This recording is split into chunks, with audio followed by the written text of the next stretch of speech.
Hey everybody, welcome back to another video, and in this video today, I want to talk about the masterpiece that is The Black Phone. For those of y'all who don't know what the Black Phone movie is, I'm gonna go ahead and give y'all a summary.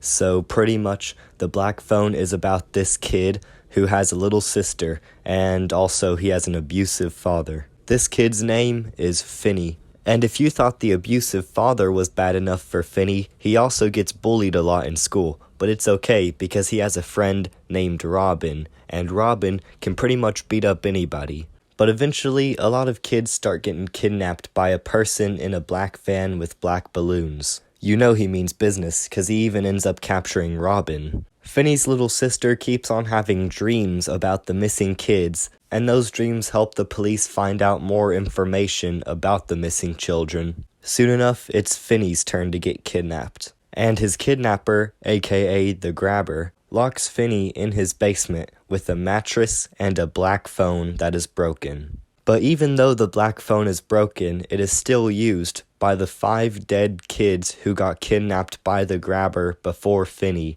one of them being Robin. They use the phone to call Finney and help him escape out of the basement. So that, plus the side story of Finney's little sister having more and more dreams that help the police get more and more closer to finding out who the Grabber is, makes for this perfect movie. There's just the perfect amount of jump scares with barely any suspense up to it, so that way it's an actual jump scare that you're not expecting. And this time the jump scares aren't about some silly murderer with a weird mask. No, most of the jump scares in this movie are all about the dead kids. This is gonna sound weird, but I especially like the fact that there's dead kids. Most horror movies nowadays are too soft to even kill off kids or babies, but this one goes all out. I might be a bit biased when it comes to how much I like this movie because I got to see it on the opening night. But let me tell you, this movie right here is the only non-Marvel movie where I've ever heard people cheering and clapping just because the plot is that good and the suspense is that good. Each jump scare is like 2 times as worse when you're watching it in the theaters because literally everybody else is also screaming for like 2 seconds more than the jump scare lasts. People were just screaming, laughing, clapping, cheering throughout this entire movie, and it was awesome.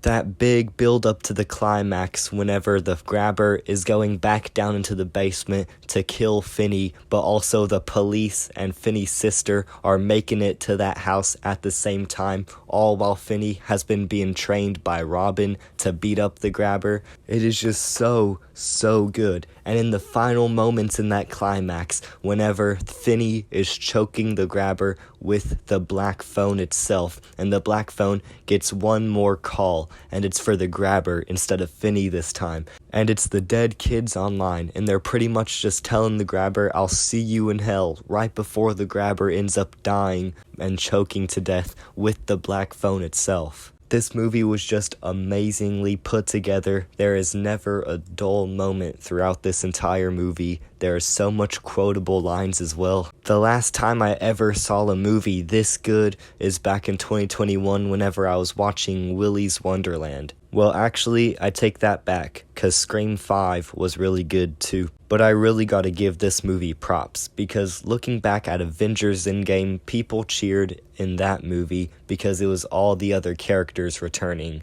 People cheered in Spider-Man No Way Home because it was nostalgic Spider-Man actors making their return. But this movie was just a standalone movie. It didn't have any returning characters or anything like that to make people cheer. It's just the fact that the plot and the suspense was that good where people felt like they needed to clap once the credits started rolling or once the Grabber just got killed. Events like that just made people cheer and clap and scream, and it was just so awesome to experience that along with the actual movie itself. And I'm gonna be completely honest, I had very low expectations coming into this movie. I just saw the trailer come on for it one day, and I was like, hey, that's pretty cool. And then whenever I went to the theaters to go watch it, I even forgot about what that trailer was about. But I'm still so glad that I went to see it, especially on opening night, because now that we're sort of far into its release in the theaters, I'd be surprised if people are still cheering and clapping for it right now.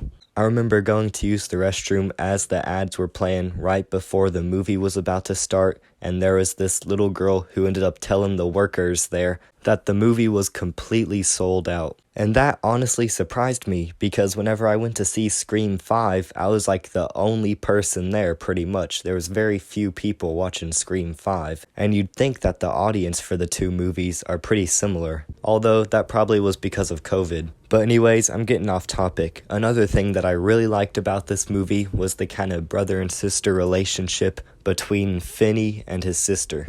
It was a very heartwarming moment at the very end whenever Finney escapes and he walks out of the house and sees his sister, and they start running up to each other and all the police are like going to make sure he's okay and all of that stuff. That was such a nice moment and such a cool scene, although almost every scene in this movie was a really cool scene. And also, the fact that most of the deaths in the movie were kids made you feel like nobody was safe, and it also created a lot more suspense.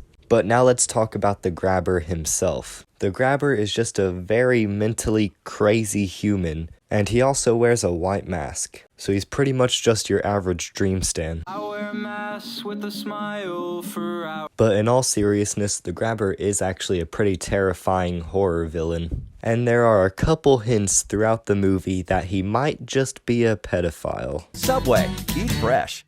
He's certainly not a lovable character, but he's not annoying either. Anytime he's on camera, the suspense definitely rises. Oh, and I forgot to mention, he has a brother who doesn't know that he's the kidnapper, and his brother is actually obsessed with trying to find out who the grabber is. Unfortunately, once his brother actually decides to look in the basement and see that Finney's just sitting there chilling, he then gets an axe to the head. But now let's move on to something else that surprised me in the movie, the ending.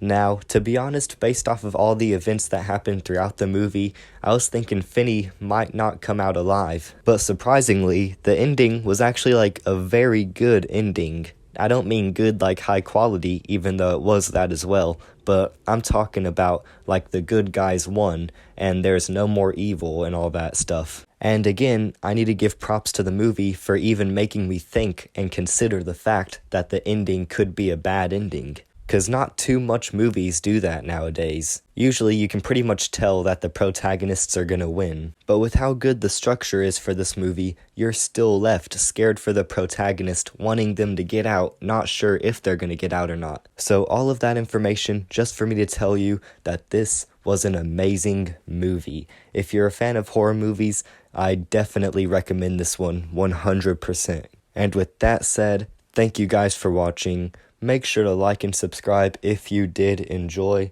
and I will be seeing y'all in the next video. Goodbye.